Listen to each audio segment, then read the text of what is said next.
Oh yeah, got the foot up here. Oh no. What's going on, guys, and welcome to the channel. Today we're removing my factory 20-some-odd-year-old steering gearbox in favor of a brand new RedHead unit. And here is that RedHead steering gearbox, and you can see this thing is beautiful. It's also made in the USA. The reason I'm changing out my factory steering gearbox is, well, it's been leaking for quite some time. It's not terrible. I don't see drips or anything in the driveway. It's just that every time I'm working under the hood and I look at that gearbox, it's completely caked in power steering fluid and mud. And so what's a guy like me to do about that? Of course, I could install a standard remanufactured unit, but that's not any fun. Let's get the best we can get. And I think I did. Not only did I get the best steering gearbox I could find, but I also got some of the best steering components I can find too. Yes, all of these parts are going on the 95, but today let's focus on that steering gearbox. The first thing I got to do is get this thing up on jack stands and get some panels removed so I have access to that gearbox.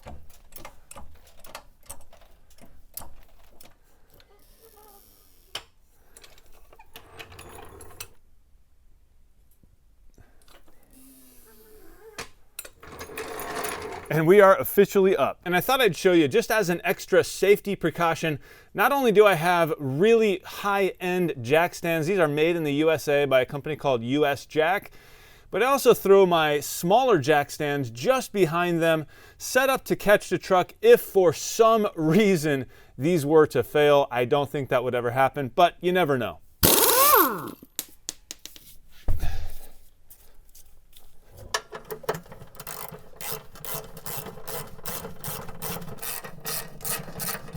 To try to give you an example of the leaking steering gearbox, I just removed this front skid plate, and looking right there on that cross member, you can see power steering fluid dripping down. And there's the end of that gearbox there, and you can see there's power steering fluid all over everything around here. The next thing I'm gonna have to do is remove this steering shaft, and I've already done this once before when I attempted to actually replace the steering shaft. I'll link that video above. But if you look right down here, you can see this pink bolt. That pink bolt right there is the only bolt I have to remove in order to get this steering shaft disconnected from the gearbox. And with that pink bolt removed, I can go ahead and pull up on the shaft here.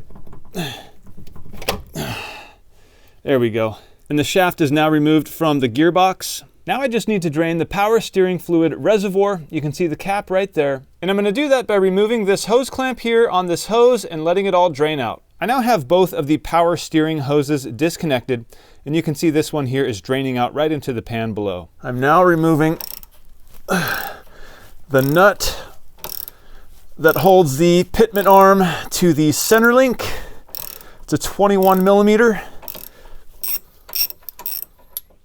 Got it. With the nuts removed off the Pitman and idler arms, I decided to remove the outer two tie rod nuts. These guys right here. And while that passenger side went really good, this driver side is giving me a bit of trouble. Unfortunately, while I do have that ball joint knocked loose, the nut is tightened on those threads just enough to keep it from coming all the way off. The shaft on that ball joint is spinning with the nut. Now I have to figure out a way to get that off. All right, I was able to get that outer tie rod nut off by grinding it, but that's okay because we're not reusing any of this stuff anyway. This is all going in the garbage. And now I have the Pitman and idler arms to remove from the center link. I have the nut removed, but I'm gonna have to use a puller to separate the two. And I went out to my local auto parts store and rented this tool. A very simple tool indeed, but very useful.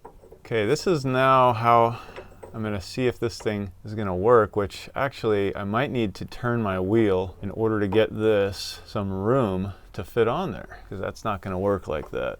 Okay, we now have the Pitman arm turned over slightly. See if we can get this puller to cooperate. That's odd. Okay.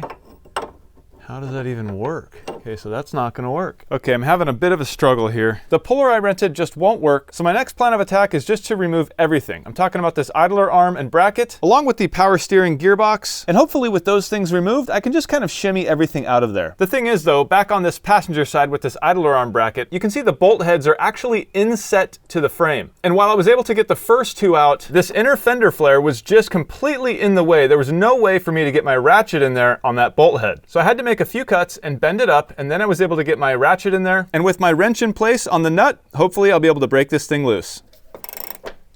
Yep, working like a charm. Sweet.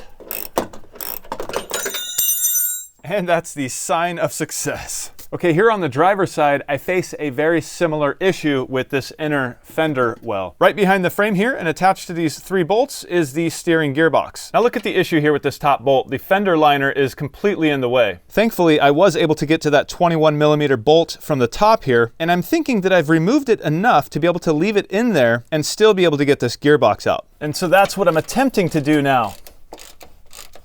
Well, holy smokes, guys. I cannot believe how long that just took me to get done. Let me show you what I'm talking about. I have the old steering system set up right up top, and below it is all the new stuff that's going to be going in. And let me tell you guys, it was not easy to get this stuff out. You can see I had to bust out the grinder to get through that Pitman arm, and I also had to bust out the grinder to get through that idler arm. Now I know the difficulty of all this and how long it took me is basically completely my fault. I didn't have the right tools for the job.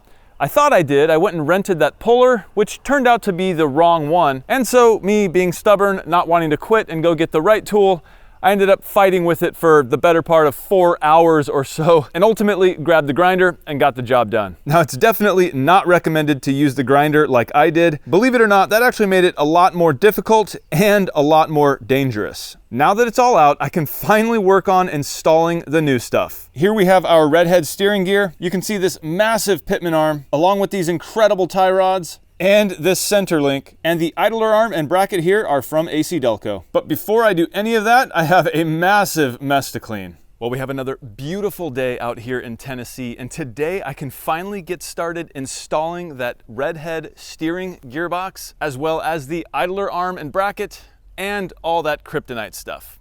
Let's get started. If we take a look at our 2 steering boxes here side by side, we can see they are literally the same. From my understanding, what RedHead does is simply rebuilds these factory units. And again, from my understanding, it's not just a simple rebuild that you can buy in any auto parts store. It is to a much higher quality with tighter tolerances and fit and finish. So here's to hoping this RedHead made in the USA steering gearbox lasts a long time. Before I go and wrestle this thing up into the truck, I think what I want to do first is install the Pitman arm. This Kryptonite Pitman arm is absolutely massive, and I just want to make sure that I can get it installed properly and torqued properly so I don't have a problem once the gearbox is installed. Should make my life a lot easier. With this gearbox upside down, you can see the shaft is splined. And on 4 sides, we do have thicker splines. So really this thing could only potentially go on one of 4 ways, but it's pretty obvious knowing the way it needs to go on in my case. And that is in line with the output shaft. And so I'll go ahead and slide this thing on, lining up those thicker splines.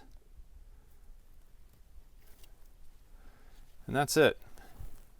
That's on there. Now I'm just going to use this thick lock washer and the factory nut. So I'm guessing this is about a 33mm nut. I have my 32mm socket here, and it's just not fitting. And my 1 1/4 is not fitting either.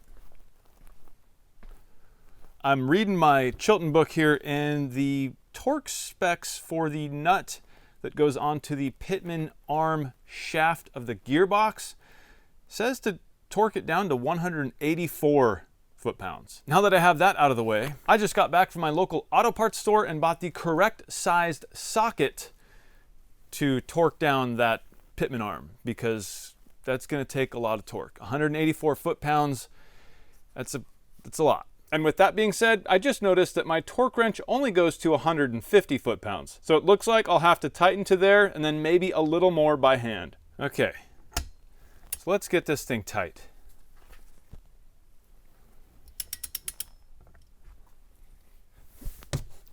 Oh yeah, got the foot up here.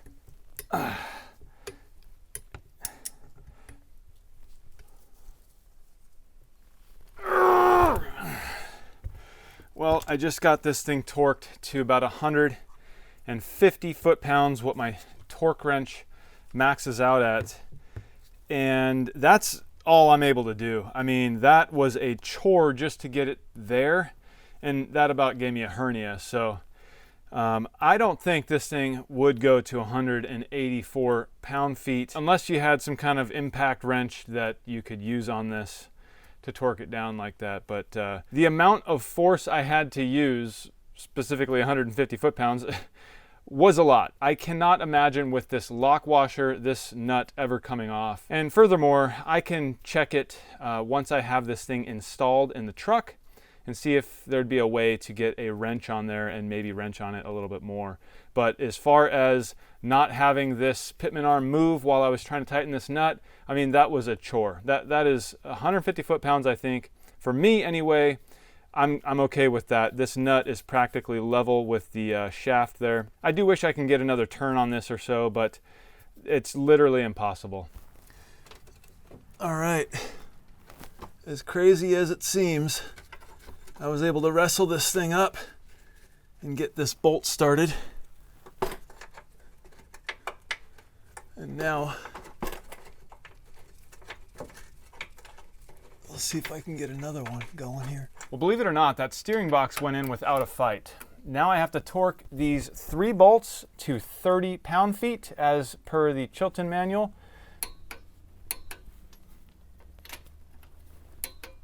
Well, all right, I finally have the RedHead steering gearbox installed. The 3 mounting bolts are torqued to 100 foot-pounds.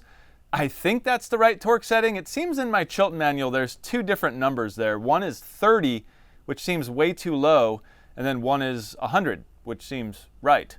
So I did 100. And I've also temporarily mounted the idler arm and bracket and dry fit that center link just to make sure I wasn't going to have any issues. Okay, under the truck here and looking towards this driver's side where the steering gearbox is mounted, you can see I have this center link temporarily mounted, and you really can see what a tight fit this is going to be for me. You can see the space here from the front differential to this center link is very minimal, but it does seem like it's going to work. And if we look over here to the idler arm side, we are kind of close here, but I think that's going to be okay. But the real question is when these tie rods are mounted and the bolt comes through the back, is that bolt going to come into contact here when I turn the wheel? At this point, I have both the steering box and the idler arm and bracket both completely mounted. Everything is torqued to spec. So my next order of business is to get this massive center link up in there. And I did already dry fit that, turning the wheel to check for clearances, and so far it seems like I'm going to be good. It is time to get this center link installed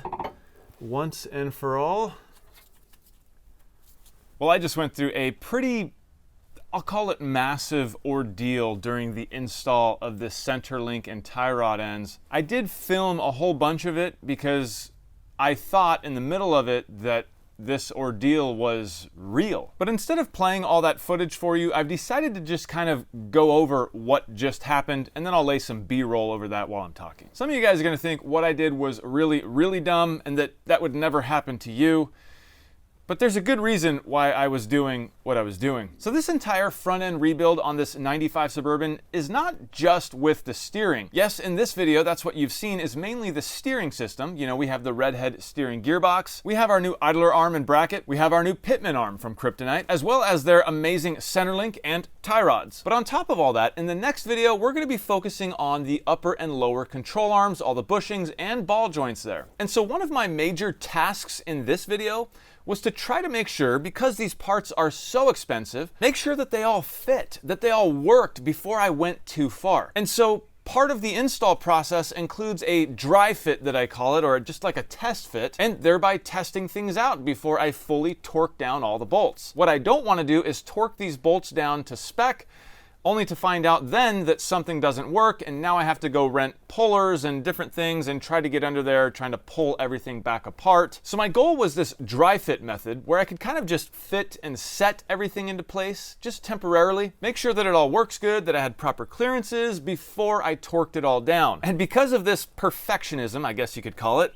I ran into a problem, a pretty major problem, where I thought that this Kryptonite stuff just wasn't going to work. If we take a look back here, you can see the shiny center link, which is torqued down now. And here you can see the tie rod assembly, and it is dry fit, like I was saying. And with these tie rods is exactly where the problem started. I did dry fit these tie rods into the center link, but I never hooked them up on this other end. So in effect, I had them just kind of sitting here on the lower control arm. I put a shop towel in between so they wouldn't scrape, but then I went to go turn the steering wheel from left to right to test for clearances of that center link and everything, and I was coming up with some pretty major clearance issues.